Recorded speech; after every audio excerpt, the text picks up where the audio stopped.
فبي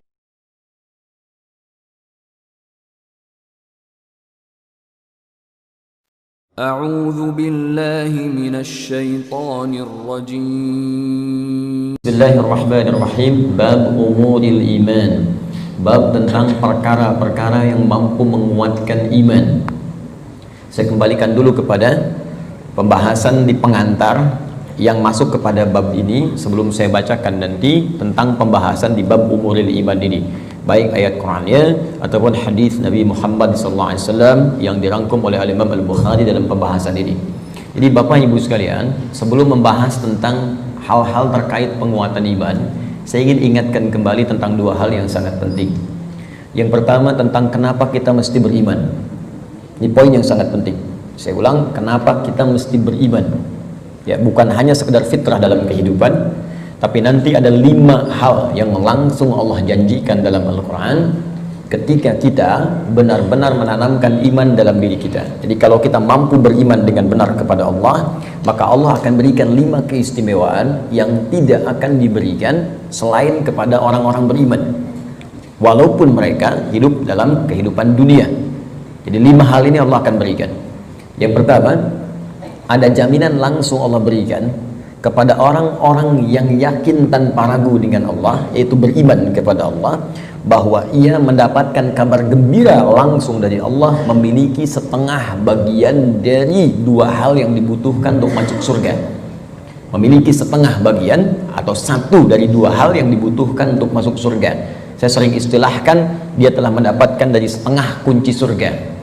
Dan ini berita kabar gembira dari Allah sebelum orang ini wafat, bahkan sejak hidup, dengan turunnya Quran surah kedua Al-Baqarah ayat ke-25 yang paling kanan sebelah atas di mushaf. Wa basyiril ladzina amanu wa 'amilus shalihat anna lahum jannatin tajri min tahtihal anhar. Baik, kata Allah, Muhammad sallallahu alaihi wasallam, berikan kabar gembira. Baik, ada orang-orang yang aku telah siapkan surga, ragam surga untuk mereka. Dia ada jenis-jenis surga, ada surga Firdaus, ada surga Aden, kan? Nanti insya Allah saat kita dengan izin Allah diperkenankan masuk ke dalamnya, kita akan melihat ada di bagian mana di surga kita yang kita banggakan itu, dan yang kita impikan itu. Dia ada beberapa bagian-bagian surga yang akan diperoleh berdasarkan amalan-amalan kita. Yang biasa puasa masuk surga Ar-Rayyan, pintunya Ar-Rayyan. Ya, pintunya. Yang biasa tahajud lewat pintu tahajud, biasa sedekah pintu sedekah. Nanti ada tingkat tertingginya, ada Firdaus, ada Aden, dan lain-lain sebagainya. Baik, kata Allah, aku telah siapkan aneka ragam surga ini untuk siapa? Ada yang paling menarik. Wa basyiril ladzina amanu, berikan kabar gembira ini pertama bagi para pemilik iman. Nah, ini syarat untuk masuk surga itu ada iman. Baik ya? Ada orang punya, misalnya, mohon maaf ya, sekali lagi saya ilustrasikan, dan Quran tidak akan sama dengan ilustrasi ini. Laisa kamitslihi syai'un. Tidak ada yang sama dengan Allah Subhanahu wa taala. Perhatikan kalimatnya. Misalnya begini, Anda akan datang misalnya ke istana, ya, diundang oleh presiden misalnya, atau penguasa tertentu. Maka orang ini memberi syarat. Anda boleh datang misalnya ke istana dengan catatan menggunakan pakaian yang rapi, spesifikasinya begini, pakai sepatu, jamnya jam sekian. Jelas ya? Maka ketika Anda menyalahi ketentuan itu, Anda tidak bisa masuk. Jelas? Satu itu. Yang kedua, pemilik sesuatu lebih tahu tentang ukuran dan kriteria apa, supaya kita bisa mendapatkan dari apa yang dimiliki oleh pemilik itu. Anda ingin ke istana, yang punya istana punya ketentuan. Anda nggak bisa bikin ketentuan sendiri. Jelas? Anda masuk komplek angkatan laut, maka komplek ini punya aturan yang harus diikuti.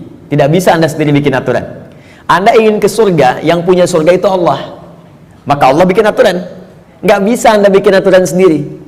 Kalau di rumah Anda sekarang, Anda yang punya aturan, saya masuk ke rumah Anda, saya ikuti aturan Anda. Anda masuk ke rumah Allah, karena masjid rumah Allah, maka ikuti aturan Allah. Masuk rumah Anda, ucapkan Assalamualaikum. Masuk rumah Allah, kaki kanan masuk, ucapkan doa. Keluar kaki kiri, ucapkan doa. Ada aturannya. Sekarang kita ingin ke surga. Surga itu bukan punya kita. Surga punya Allah. Allah yang punya. Maka Allah yang punya surga itu memberikan berita siapa yang bisa masuk ke situ. Kata Allah, orang yang bisa masuk ke surga adalah hamba-hambaku yang punya 2 syarat saat dia hidup di dunia. Apa syaratnya? Dan ini berita gembira. Ada orang sebelum wafat diberikan berita gembira. Kalau punya 2 hal ini, Anda berpeluang bisa memilih dari pintu mana Anda akan masuk ke surga yang Anda idamkan itu, sesuai dengan amalan-amalan yang kita kerjakan. Nah, di antara dua ini, syarat pertamanya iman. Kata Allah, wa basyiril ladzina amanu, berikan kabar gembira pada orang yang telah punya iman. Dan kalimatnya menggunakan alladzina, disebutkan 1080 kali dalam Al-Quran. Ismun mausulun yadullu alal jam'il jam'iyah. Kata sambung, konjungsi, kadang menunjuk pada objek tanpa batas. Jadi bisa untuk orang dewasa, anak kecil, laki-laki, perempuan, tua, muda, ya, maaf, kaya, cukup, semua kalangan tanpa batas. Artinya, kata Allah, saya buka surga ini untuk siapapun. Nggak ada status dunia yang bisa memengaruhi seseorang masuk surga. Di surga tidak diukur dengan seberapa kayakah Anda.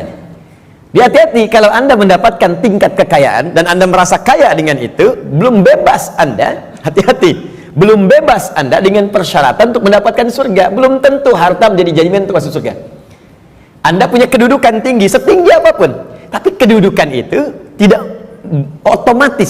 otomatis menjamin Anda masuk surga. Karena syarat masuk surga bukan kedudukan. Kalau syarat masuk surga kedudukan, Firaun paling duluan masuk surga, Namrud lebih duluan masuk surga. Jelas? Baik, karena syarat masuk surga itu kaya, maka Qarun itu paling depan masuk surga. Tapi ingat, syarat surga kata Allah bukan kekayaan, bukan kedudukan. Dia jangan bangga dulu kalau punya kedudukan tinggi atau harta melimpah, karena itu belum jadi ukuran kebaikan di hadapan Allah Subhanahu wa taala. Kecuali nanti kedudukan atau harta itu diisi dengan iman. Iman itu yang akan menunjukkan harta dan kedudukan untuk mengerjakan amal soleh sebagai bekal ke surga. Maka golongan pertama kata Allah, saya berikan kesempatan yang luas. Baik itu tua, muda, laki, perempuan, besar, kecil, kaya, cukup, semua punya peluang ke surga. Dan itu hanya diberikan dengan satu kata saja, alladzina. Semuanya. Tapi dari semua itu, aku hanya minta dua syarat saja. Satu, semua kalangan itu punya iman. Yakin denganku kata Allah, yakin tanpa ragu. Berbahagialah kalau sampai dengan siang hari ini kita diberikan nikmat iman oleh Allah Subhanahu wa taala. Itu kenikmatan luar biasa. Dan kita mendoakan saudara-saudari kita supaya mendapatkan bagian itu. Karena itu seringkali saya membuka ta'lim dengan berdoa, ya Allah, berikan hidayah kepada saudara-saudari kami, tetangga kami, kerabat kami, teman kami di kantor yang sampai hari ini belum beriman kepadamu, belum mengucapkan syahadat. Berikan kekuatan pada jiwanya untuk bersyahadat sebelum wafat. Alhamdulillah, Anda mungkin tetangga Anda nggak semuanya beriman. Ya, ada yang misalnya A, ada yang B, ada yang C. Tahajud malam dalam sujud minta. Ya Allah, Engkau satukan kami di dunia sebagai tetangga dan pertemukan kami kembali di akhirat, ya Allah. Jangan pisahkan kami. Berikan dia hidayah. Doa itu yang tidak diketahui oleh orang yang didoakan, mungkin itu yang lebih cepat menghujam pada jiwanya. Kami di taklim di Bekasi itu selalu membiasakan meminta kepada Allah. Ya, setiap malam Jumat kita minta, berusaha. Alhamdulillah, hampir setiap pekan ada yang masuk Islam. Kemarin seorang ibu dengan 3 orang anaknya masuk Islam. Begitu selesai taklim, datang lagi 1 orang lagi, diantar oleh suaminya, dia masuk Islam lagi. Masya Allah. Jadi alhamdulillah, kita tidak tahu siapa yang mendapatkan hidayah, tapi kita bisa berdoa kepada Allah untuk memohon untuk memberikan hidayah. Satu. Nah, kemudian yang kedua, ya, wa amilus shalihat, iman dan amal saleh.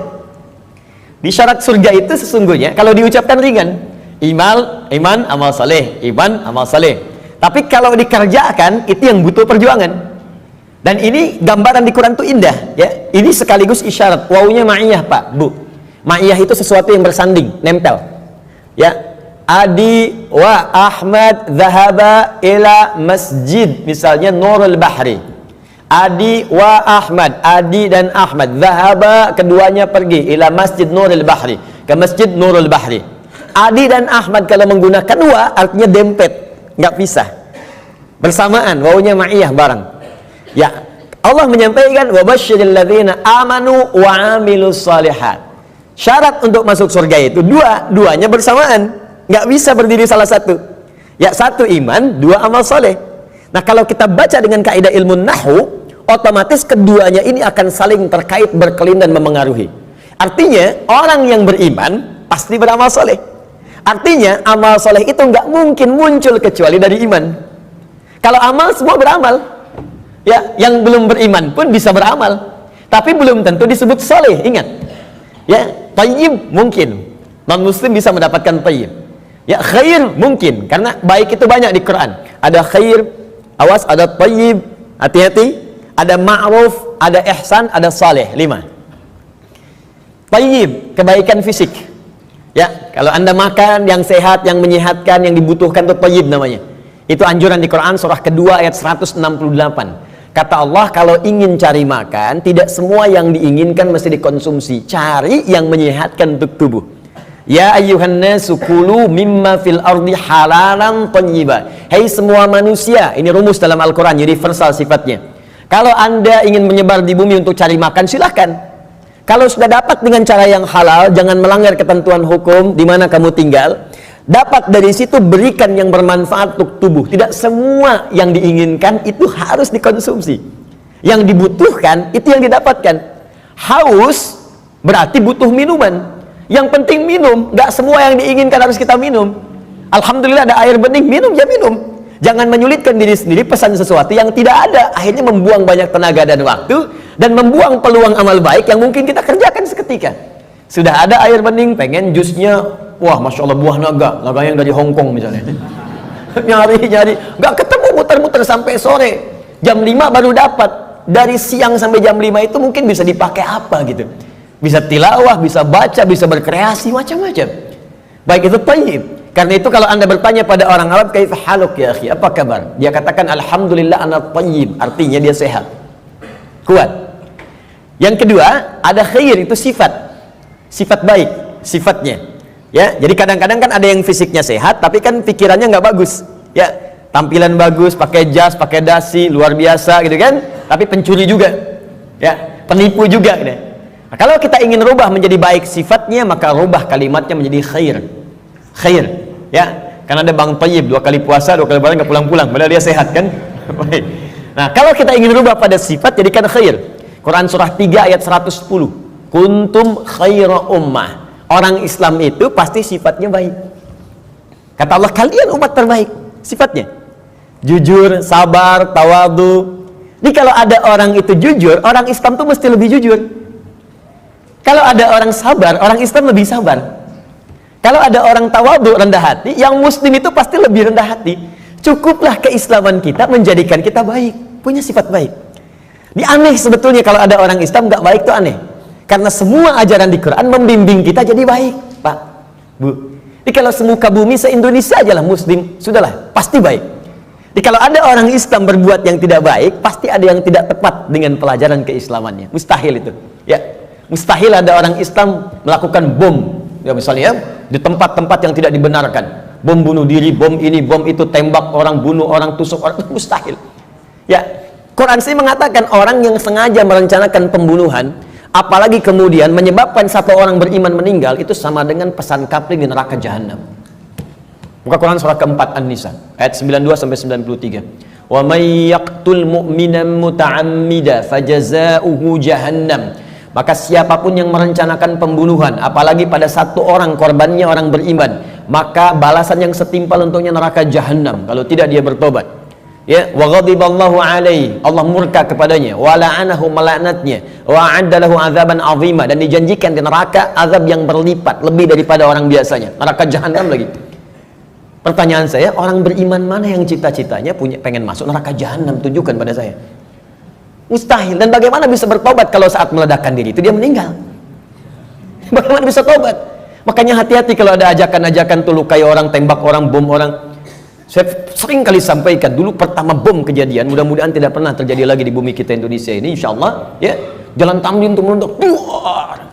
Saya di Lampung tuh, orang polos sekali bertanya, Ustaz, apakah bom di Jalan Tamrin termasuk jihad? Fisabilillah. Saya bilang, Pak, sependek pengetahuan saya, jihad fisabilillah itu jihad di jalan Allah, bukan di Jalan Tamrin.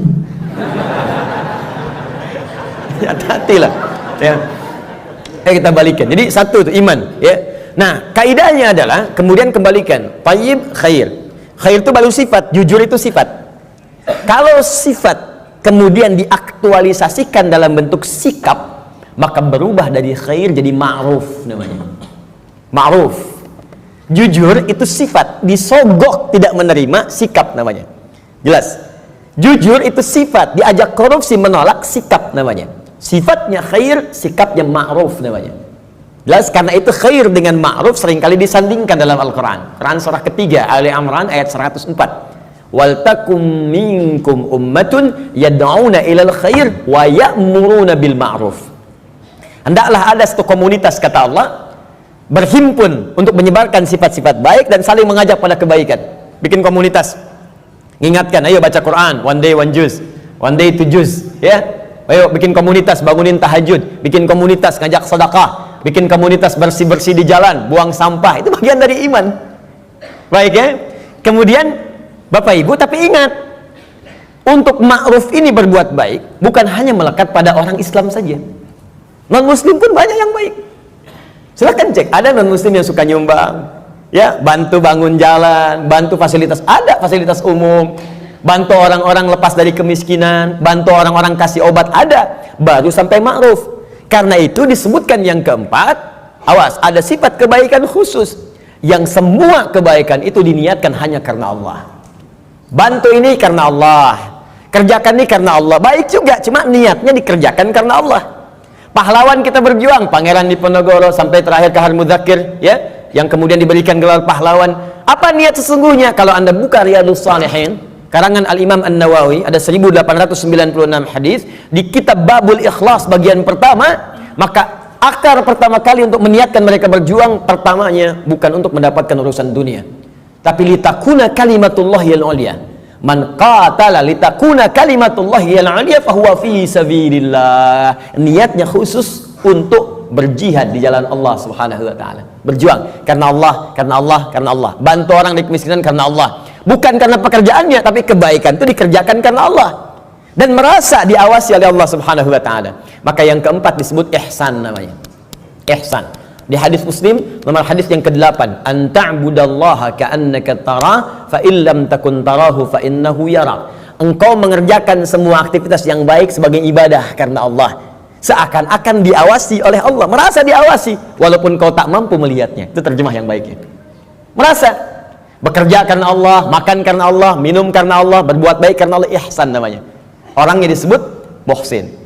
Kalau empat ini dikumpulkan, badan sehat, sifat baik, sikap mulia, dikerjakan karena Allah, thayyib, khair, ma'ruf, ihsan. Empat ini kalau digabungkan menjadi sholih namanya. Sholih. Maka setiap orang tua meminta kepada Allah supaya anaknya jadi saleh. Ibu bermohon, ya Allah, jadikan saya anak soleh. Kata bapaknya, namanya kan Hasan. Bukan Pak, sifatnya saleh. Semua orang tua, saya belum pernah dengar ada orang tua minta, ya Allah jadikan saya anak yang thayyib, khair. Tidak, saleh, sudah fitrah. Dan itu sudah dimohonkan sejak anak dalam kandungan, kata Allah, sudah fitrah. Itu ada di Quran surah ke-7 ayat 189. Falamma taghasyaha hamalat hamlan khafifa famarrat bi. Falamma athqalat da'awallaha rabbahuma la in ataitana sholiha lanakunanna minasyakirin. Ketika suami istri berhubungan sampai kemudian istrinya mengandung, kandungan ringan sampai dengan berat, tatkala kandungan semakin berat menjelang ke persalinan, kedua orang itu suami dan istri mulai berdoa kepada Allah. Fitrahnya sudah minta, ya Allah, mohon jadikan anak saya nanti saat lahir jadi anak yang saleh. Dengan itu ya Allah kami bersyukur dan akan mengganti semua sakit yang dirasakan oleh istri saya yang sedang mengandung ini. Saleh. Nah, apa yang menyebabkan seseorang soleh terkumpul empat ini? Kata Allah, kalau iman ada dalam dirinya, maka semua pekerjaan dia akan dituntun menjadi soleh. Pekerjaan disebut amal, disatukan dengan soleh menjadi amal soleh. Di iman seseorang itu otomatis akan menuntun seseorang berbuat amal soleh. Jadi kalau ada orang punya iman gak beramal soleh, dipertanyakan bagaimana kualitas iman dalam dirinya, dipertanyakan. Karena otomatis Pak, Bu, kalau ada iman, kata Allah, itu otomatis membimbing dia, mengantarkan pada amal soleh. Makanya orang punya iman itu sering diingatkan ketika akan berbuat amal yang salah. Gak percaya silahkan Pak, keluar dari sini, coba Bapak iseng-iseng pakai sendal orang lain. Ya, jangan diteruskan, iseng aja, misalnya kan, injak gitu kan. Itu pasti hatinya akan berkata, itu bukan punya kamu. Itu imannya mengingatkan. Kalau iman semakin tinggi, Anda keluar dari masjid aja, kaki kanan keluar, ditarik lagi tuh. Anda akan tarik, karena yang keluar itu kiri, masuk kanan. Ke toilet, masuk kiri, keluar kanan. Tuh. Ya, itu semakin tinggi iman, maka iman itu akan mendorong Anda berbuat amal soleh dari ujung kepala sampai ujung kaki. Makanya saya sering katakan, di dalam Al-Quran, jika kita sudah punya iman, maka semua fungsi tubuh kita akan disebutkan imannya dulu sebelum menyebutkan fungsinya. Mata untuk melihat, sebelum melihat imannya dulu. Turun Quran surah 24 ayat 30 untuk laki-laki, 31 untuk perempuan. Qul lil mu'minina yaghuddu min absarihim. Untuk perempuan, wa qul lil mu'minati yaghuddna min absarihinna. Katakan pada pria-pria yang sudah punya iman, imannya dulu. Dan katakan pada perempuan-perempuan yang sudah punya iman, matanya hanya boleh dipakai melihat yang baik-baik saja. Kalau yang dilihat tak baik, maka imannya akan membimbing mata untuk memalingkan ke arah yang lebih baik. Memalingkan pandangan ke arah yang lebih baik disebut dengan ghaddul basar namanya. Anda menatap begini, Masya Allah, tapi yang ditatap istri orang.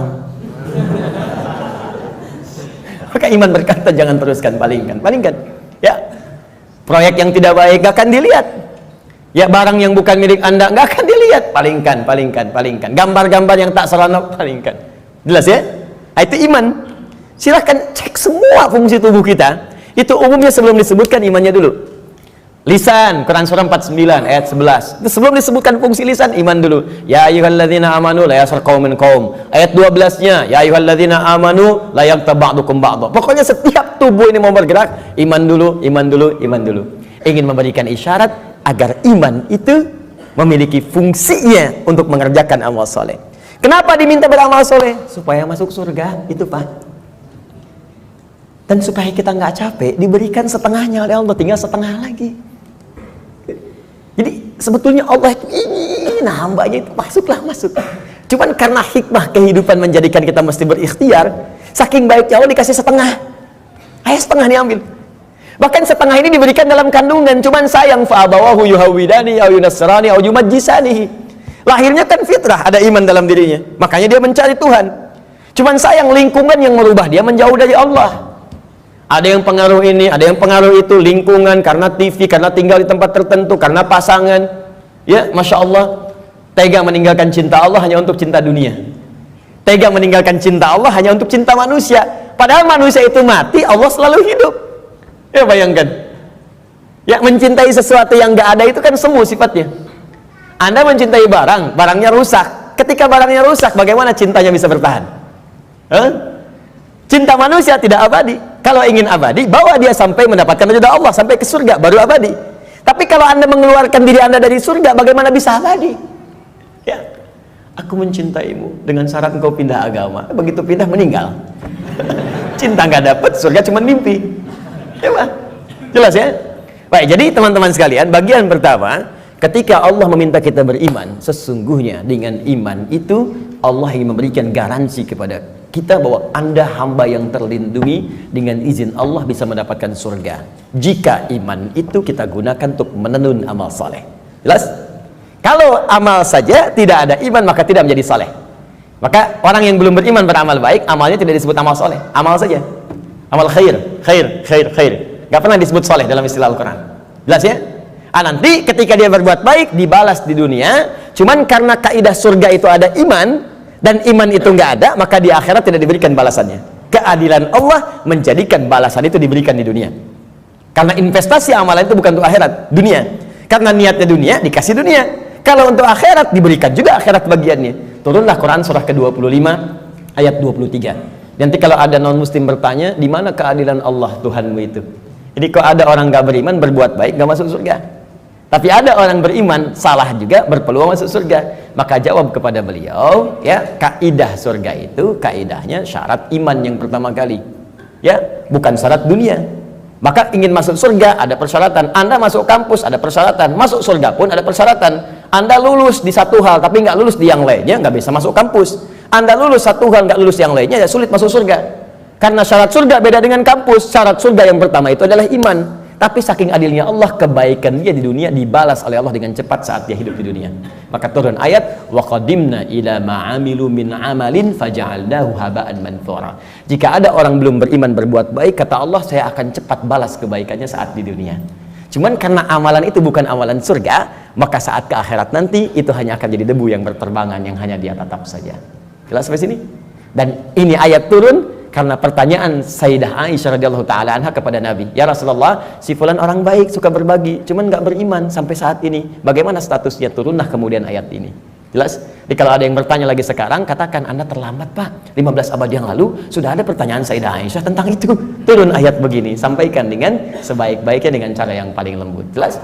Satu, kenapa kita beriman? Pertama, karena ada kasih Allah pada orang beriman untuk menempatkan di tempat terbaik saat dia pulang kepada Allah Subhanahu wa taala. Dua, saya agak cepat. Orang beriman dijanjikan oleh Allah akan memiliki ketenangan dalam hatinya.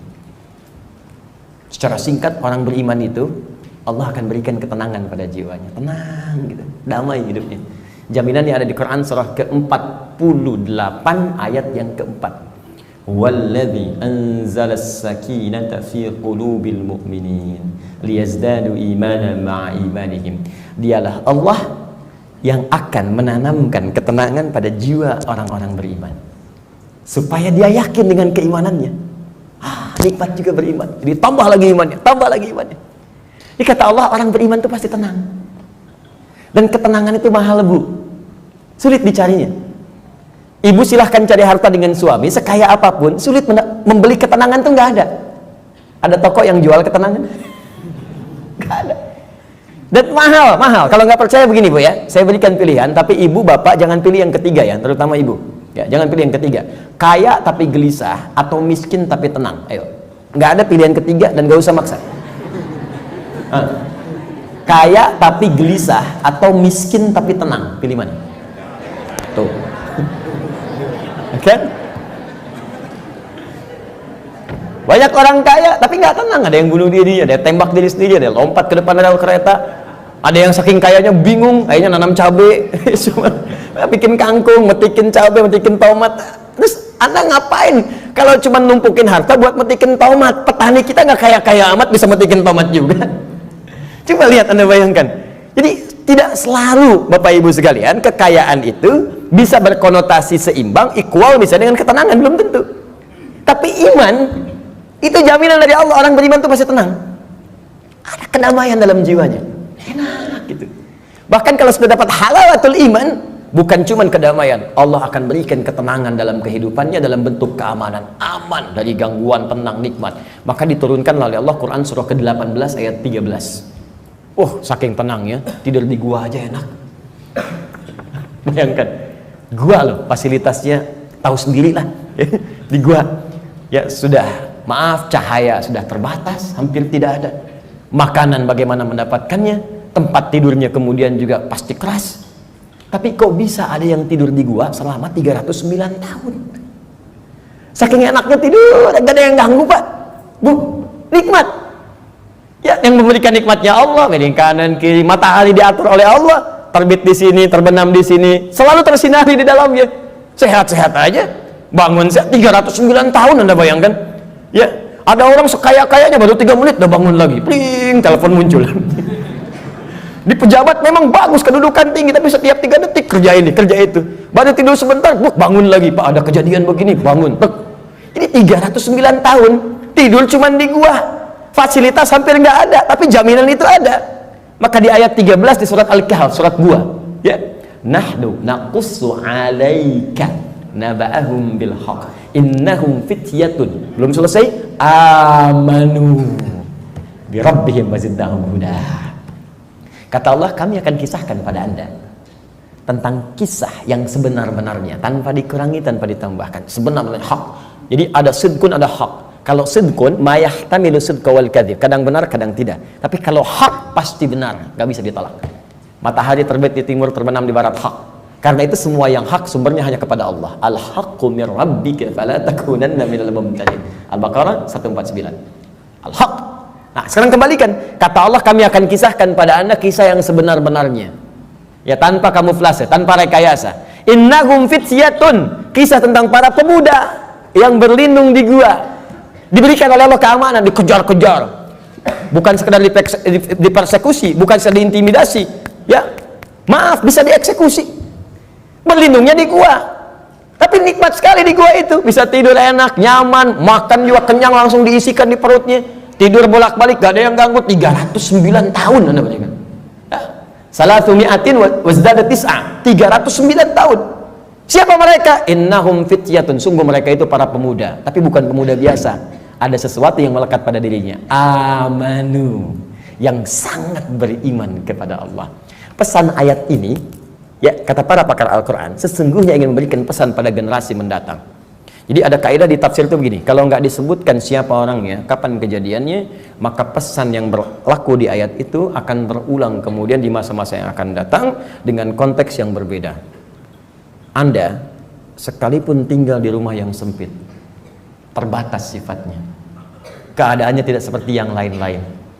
RS7, ruangan sangat sempit sekali sehingga selonjoran saja susah, gitu kan? Susah. Ya. Tapi kalau ada iman dalam jiwa kita, itu bisa nikmat saja.